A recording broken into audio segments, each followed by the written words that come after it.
कोविड-19 की वजह से अंतर्राष्ट्रीय दबाव टालने में जुटा चीन अब भारत के साथ अपने सीमा विवाद को लेकर माइंड गेम खेलने में जुट गया है। लद्दाख की गलवान घाटी में भारत के नियंत्रण वाले इलाके में अपने सैनिकों को भेजने के बाद चीन ने समूचे क्षेत्र पर अपना दावा पेश कर दिया है।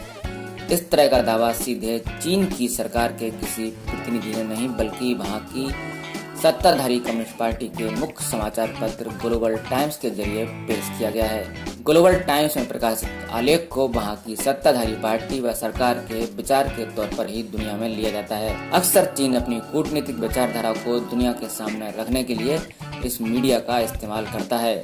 उधर अमेरिका और भारत समेत कई देशों से तनाव के बीच चीन के राष्ट्रपति शी जिनपिंग ने अपनी सेना को युद्ध की तैयारी करने के निर्देश दिए हैं।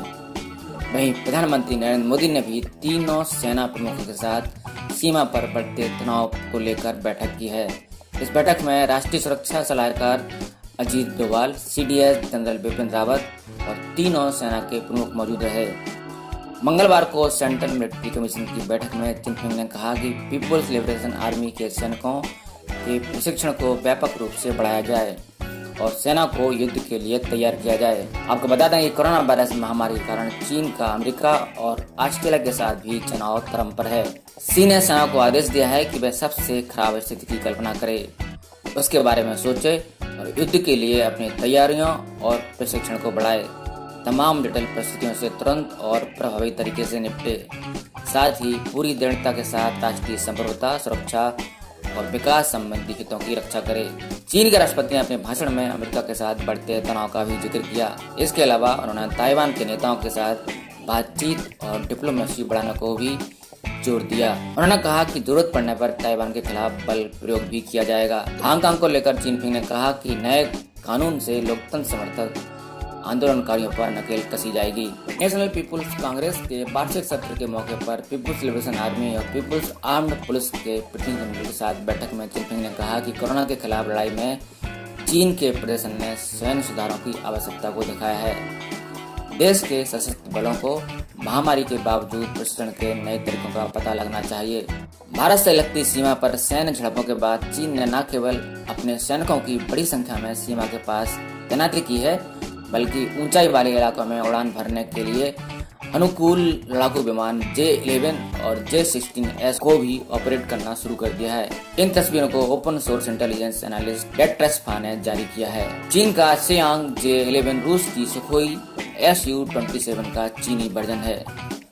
फाइटर प्लेन एयर सुपीरियर होने के साथ साथ दूर तक हमला करने में सक्षम है।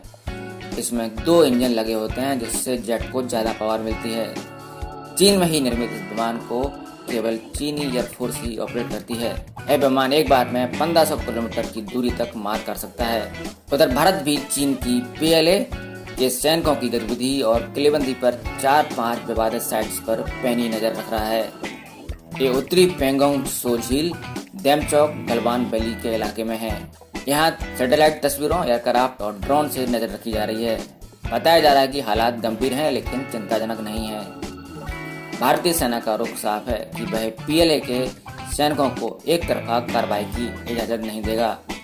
इंडियन आर्मी फॉरवर्ड पोजीशन से इंच भर भी पीछे नहीं हटेगी। इसके साथ ही प्रोटोकॉल का भी ध्यान रखा जाएगा कि गैर जरूरी तरीके से PLA के सैनिकों को उकसाया न जाए। भारत ने लेह स्थित 3 इन्फेंट्री डिवीजन को ऑपरेशन अलर्ट एरिया में भेज दिया है। वहीं दूसरे इलाके के यूनिट्स को उनसे रिप्लेस किया जाएगा। चीन ने भी पूर्वी लद्दाख में 1200 से 1500 सैनिकों को अलग अलग इलाकों में आमने सामने तैनात किया है।